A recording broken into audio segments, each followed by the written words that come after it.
વિસનગરના ગુંજા ગામેથી એક ચોંકાવનારી ઘટના સામે આવી છે, જેમાં વિસનગરના ગુંજા ગામે વૃદ્ધનું ટ્રેન નીચે આવી જવાથી મૃત્યુ થયું છે।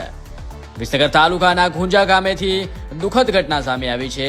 ગામના અંદાજે 65 થી 70 વર્ષની વયના ચૌધરી ખુમાભાઈનું ટ્રેન નીચે આવી જવાથી મોત થયું છે। પ્રાથમિક માહિતી મુજબ તેઓ વલસાડથી વડનગર તરફ જતી ટ્રેન નીચે આવી ગયા હતા।